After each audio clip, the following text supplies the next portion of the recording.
बाबा जी, आपका खत मिला। यूं लगा मेरे घर से कोई आ गया है। आपका खत मेरे हाथ में है। ऐसा लग रहा है आप मेरा हाथ पकड़े हुए हैं, छोड़ना नहीं। 2 दिन से यहाँ बारिशें हो रही हैं और मैं घर में बैठी हुई हूँ। अपने घर में बारिश में कितना नहाती थी। अम्मा डांटती थी, मुझे और मजा आता था। आसमान की तरफ देखकर कहती थी, अल्लाह साहब और बारिश भेजो। याद है अब्बा जी, एक दिन बारिश हो रही थी, आपको मुझे स्कूल छोड़ना था कि साइकिल के पहिए की हवा निकल गई। वो मैंने निकाली थी।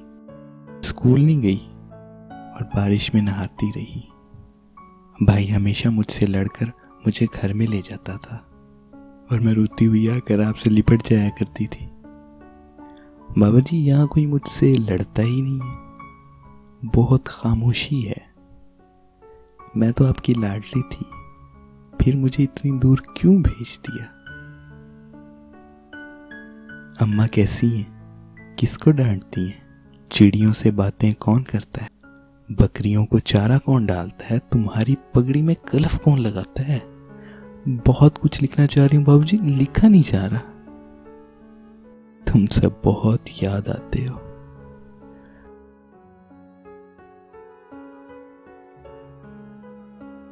बाबा जी नाराज हो?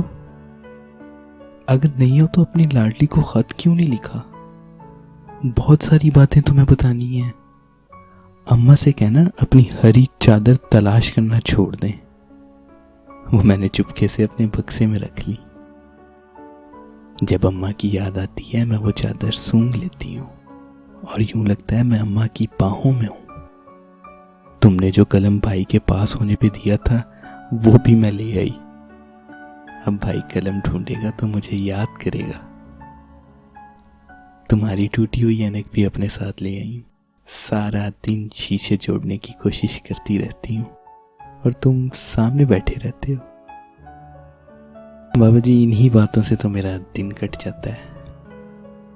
बाबा जी, कल रात मैंने ख्वाब देखा। तुम, अम्मा, भाई सहन में बैठे बहुत खुश नजर आए, मगर मैं उदास हो गई। आम के पेड़ पे जो मेरा झूला था ना, वो कहीं नजर नहीं आया। तुम लोगों ने ऐसा क्यों किया? उसे डलवा दो। मैं अपने उसी झूले पर बैठी हूँ और कच्चे आम तोड़ के खाती हूँ। तुमने अच्छा नहीं किया बाबा जी। तुम्हारी लाडली।